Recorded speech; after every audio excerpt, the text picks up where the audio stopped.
Como muitos de vocês, fui grandemente influenciado pelo Elder Dieter F. Uchtdorf ao longo dos anos. Isso explica, pelo menos em parte, o que estou prestes a dizer.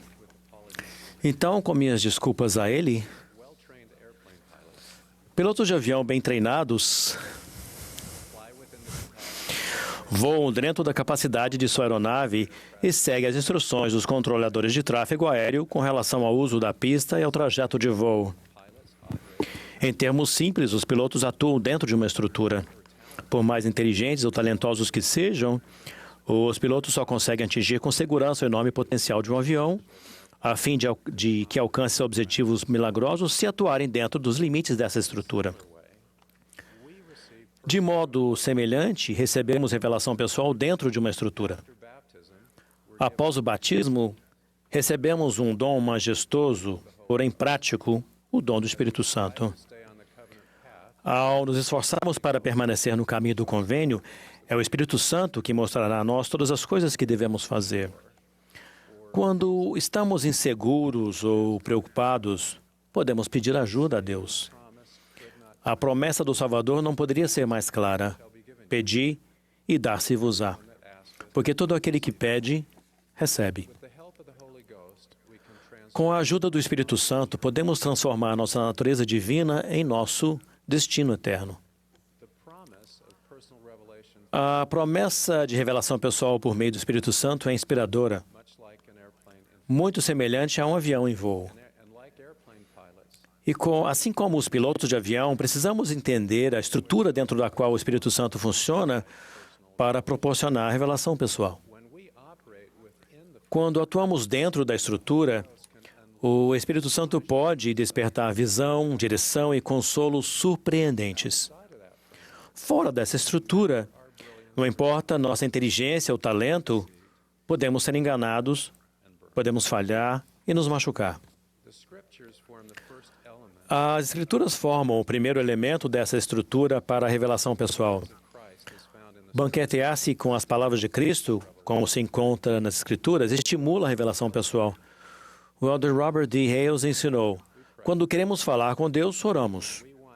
E quando queremos que Ele fale conosco, estudamos as Escrituras. As Escrituras também nos ensinam como receber revelação pessoal. E pedimos o que é certo e bom e não o que é contrário à vontade de Deus. Não pedimos o mal com motivos impróprios para promover nossos próprios objetivos ou para cumprir nosso próprio prazer. Acima de tudo, devemos pedir ao Pai Celestial em nome de Jesus Cristo, acreditando que receberemos. Um segundo elemento da estrutura é que recebemos revelação pessoal somente dentro de nossa competência e não dentro da prerrogativa de outras pessoas. Em outras palavras, nós decolamos e aterrissamos em nossa pista designada. A importância de pistas bem definidas foi empreendida no início da história da restauração. Hiram Page, uma das 8 testemunhas do livro de Mórmon, alegava estar recebendo revelações para toda a igreja. Vários membros foram enganados e influenciados erroneamente. Em resposta, o Senhor revelou que ninguém será designado para receber mandamentos e revelações nesta igreja, a não ser meu servo Joseph Smith, até que eu designe outro em seu lugar. A doutrina, os mandamentos e as revelações para a igreja são a prerrogativa do profeta vivo, que os recebe do Senhor Jesus Cristo. Essa é a pista de pouso do profeta. Há alguns anos, recebi um telefonema de uma pessoa que havia sido presa por invasão. Esse homem me disse que havia sido revelado a ele que outras escrituras foram enterradas sobre o andar térreo de um edifício em que ele tentou entrar. Ele alegava que assim que obtivesse a escritura adicional, sabia que receberia o dom da tradução, traria à tona novas escrituras e formaria a doutrina e a direção da igreja. Eu disse que ele estava errado e ele implorou que eu orasse a respeito. E eu disse que não faria aquilo. Ele ficou verbalmente abusivo e encerrou o telefonema. Eu não precisava orar sobre aquele pedido por uma razão simples e, porém, profunda. Somente o profeta recebe revelação para a igreja. Seria contrário ao sistema de Deus que outras pessoas recebessem essa revelação, que pertence à pista de pouso do profeta. A revelação pessoal é dada de forma individual para cada pessoa. Podemos receber revelação, por exemplo, sobre onde morar, qual carreira profissional seguir ou com quem vamos nos casar. Os líderes da igreja podem ensinar a doutrina e compartilhar conselhos inspirados, mas a responsabilidade por essas decisões é nossa. Essa é a revelação que devemos receber. Essa é a nossa pista de pouso. Um terceiro elemento da estrutura é que a revelação pessoal está em harmonia com os mandamentos de Deus e com os convênios que fizemos com Ele. Pensem em uma oração mais ou menos assim. Pai Celestial, as reuniões da igreja são entediantes. Posso adorar-te no dia do Senhor nas montanhas ou na praia? Posso ser dispensado de ir à igreja e de tomar o sacramento, mas ainda ter as bênçãos prometidas de santificar o dia do Senhor? Em resposta a essa oração, podemos antecipar a resposta de Deus. Meu filho, já revelei minha vontade com relação ao dia do Senhor. Quando pedimos revelação sobre algo que Deus já orientou, já deu orientação clara, abrimos espaço para interpretar erroneamente nossos sentimentos e ouvir o que queremos ouvir. Um homem me contou certa vez sobre suas dificuldades para manter estabilizada a situação financeira de sua família. Ele teve a ideia de desviar fundos como solução, orou a respeito e sentiu que havia recebido revelação afirmativa para fazê-lo. Eu sabia que ele havia sido enganado porque buscava revelação contrária ao mandamento de Deus. O profeta Joseph Smith alertou: nada é mais prejudicial aos filhos dos homens do que agir sob a influência de um espírito falso, quando eles acreditam que têm o Espírito de Deus. Algumas pessoas podem salientar que Nefe violou um mandamento quando matou Labão. No entanto, essa exceção não anula a regra de que a revelação pessoal estará em harmonia com os mandamentos de Deus.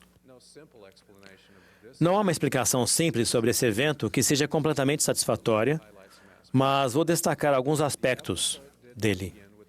O episódio não começou com Nefe perguntando se poderia matar Labão. Não era algo que ele queria fazer. Matar Labão não foi algo para benefício pessoal de Nefe, mas para fornecer escrituras a uma futura nação e a um povo do convênio. E Nefe tinha certeza de que era revelação. Na verdade, nesse caso, era um mandamento de Deus. Um quarto elemento da estrutura é conhecer o que Deus já revelou a você individualmente e, ao mesmo tempo, permanecer aberto para receber mais revelações provenientes dele. Se Deus já respondeu uma pergunta e as circunstâncias não mudaram, por que esperar que a resposta mude? Joseph Smith se deparou com essa situação problemática em 1828. A primeira parte do livro de Mormon havia sido traduzida quando Martin Harris, um benfeitor e antigo escrevente, pediu permissão a Joseph para levar as páginas traduzidas para mostrá-las à sua esposa. Sem saber o que fazer, Joseph orou pedindo orientação. O Senhor lhe disse que não deixasse Martin levar as páginas. Martin pediu que Joseph perguntasse a Deus novamente. Joseph assim o fez, e não é de se surpreender que a resposta tinha sido a mesma. Mas Martin implorou a Joseph que perguntasse uma terceira vez, e Joseph assim fez. Dessa vez, Deus não disse não. Em vez disso, foi como se Deus tivesse dito: Joseph, você sabe como me sinto a respeito disso, mas você tem seu arbítrio para escolher. Por sentir-se livre da proibição, Joseph decidiu permitir que Martin pegasse as 116 páginas do manuscrito e as mostrasse a alguns membros da família. As páginas traduzidas foram perdidas e nunca recuperadas. O Senhor repreendeu Joseph severamente. Joseph aprendeu, como ensinou Jacó, o profeta do livro de Mórmon, a não tentar dar conselhos ao Senhor, mas sim receber conselhos de sua mão, pois ele aconselha com sabedoria.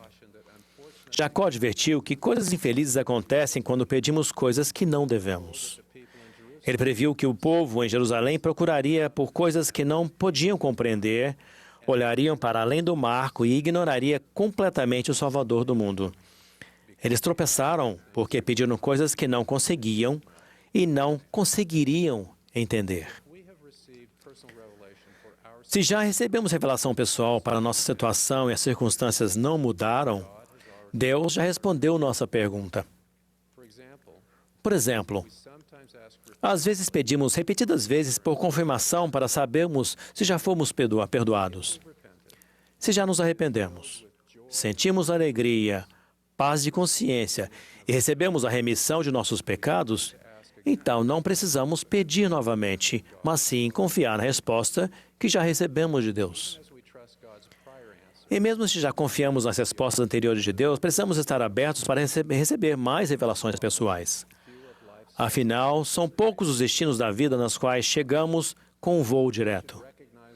Devemos reconhecer que a revelação pessoal pode ser recebida linha sobre linha e preceito sobre preceito.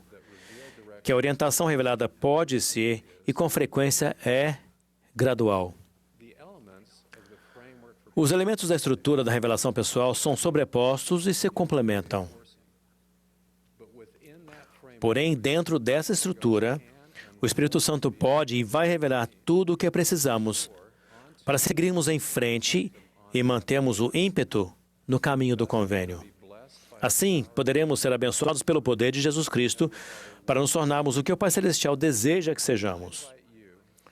Eu os convido a ter a confiança de suplicar por revelações pessoais para si mesmos, compreendendo o que Deus já revelou, que estejam de acordo com as Escrituras e os mandamentos que Ele deu por meio de seus profetas designados, que estejam dentro de sua própria responsabilidade e arbítrio. Sei que o Espírito Santo pode e vai mostrar a vocês todas as coisas que devem fazer. Em nome de Jesus Cristo. Amém.